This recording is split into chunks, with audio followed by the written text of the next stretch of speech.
আপনাকে কোনো কাজ কাম নাই? সারাক্ষণ থেকে বন্ধু বান্ধবদের সাথে আড্ডা দিতে থাকেন, এগুলো তো ভালো ছেলের লক্ষণ না। বিয়ে করতে হবে না আপনাকে, বউ পালতে হবে না। মেয়েটা কে? ঝড়ের গতিতে সব কিছু বলে গেল। আমি তো চিনি না। মেয়েটা কে? চিনিস না মানে?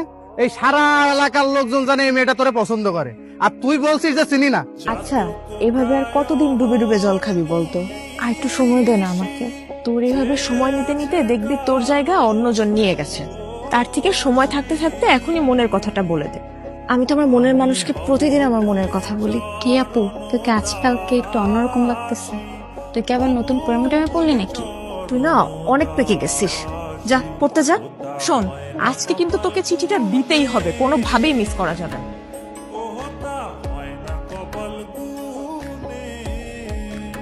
আমি কইছিলাম না মেয়েটা কিন্তু আজকে আইছিল কিছু একটা বলার জন্য। আরে কি বলবে আমারে? এই দিক দিয়ে হয়তো যাচ্ছিল, অট্টকল দিকে আগে নেই। আমি শিওর, শুধু শিওর না, অভার শিওর ওই মেয়ে তোকে কিছু বলতে আসছে। কোনো মেয়ে আছে নাকি তোর পছন্দের?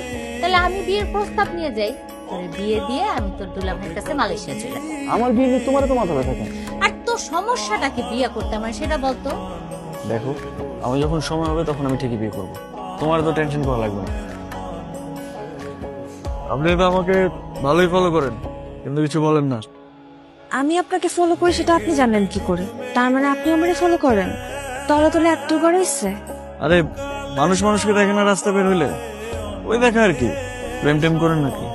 প্রেম করি নাই, কিন্তু প্রেমে পড়ছি। আপনি কি কিছুই বুঝেন না? না বুঝাইলে বুঝবো কিভাবে? আই ওটো আসেন তো। আপনারা তো রাগ করে ফেললেন।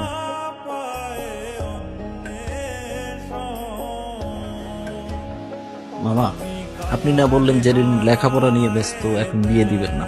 কিন্তু জেরিন কোথায় লেখাপড়া করে এটা কি আপনি জানেন? এটা কেমন প্রশ্ন রকি? একটা ছেলের সাথে বিভিন্ন জায়গায় ঘুরে বেড়ায়। জেরিনের মা, জেরিনকে নিয়ে এদিকে আসো। আজ থেকে ওর বাইরে যাওয়া নিষেধ। কলেজের নাম করে কোথায় যায় কোনো খোঁজ খবর রাখো? কি করছো? একটা ছেলের সঙ্গে মেলামেশা করে বেড়ায়।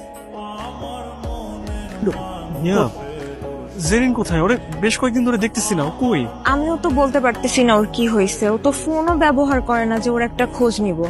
দেখো, নেহাল তোমার বান্ধবীকে অনেক পছন্দ করে। আমার বান্ধবীও তো আপনার বন্ধুকে অনেক পছন্দ করে, কিন্তু সমস্যা তো আপনাদের। আপনারা কেউ কাউকে কিছুই বলেন না।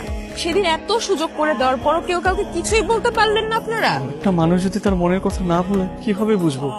আমার ভুল হয়েছে, আমি মানে আমার ভুল হয়েছে, কিন্তু আমি আর ভুল করবো না। আমি ওকে সরাসরি বিয়ের প্রস্তাব দিব। দরকার হলে আমার বোনকে ওর বাসায় পাঠাবো, আর না হলে তুমি ওকে প্লিজ আমার সামনে একটু এনে দাও। আমি প্রয়োজন ওকে নিয়ে পালিয়ে যাবো। প্লিজ কালকে ওকে আমার সামনে আনার একটু ব্যবস্থা করো। আমাদের ভালোবাসাটা শুরু হওয়ার আগে যেন শেষটা হয়ে যায়। কি এত জরুরি দরকার? তুই জানিস না কি হয়েছে? নেহাল ভাইয়া তো তোকে অনেক পছন্দ করে। এখন আর পছন্দ করে কি হবে? বাসা থেকে তো বাইরে হতে পারবো না। এখন কি হবে মানে? তোরা দুজন বাসায় কথা বলবি? এখন বাসায় কথা বলার লাভ আছে? রকি ভাই যে কাণ্ডটা করছে, না দিবে আমার বাসা থেকে বাইরে হইতে, না পারবো তার সাথে কথা বলতে। আমার তো বাসার মধ্যে আটকায় রাখছে।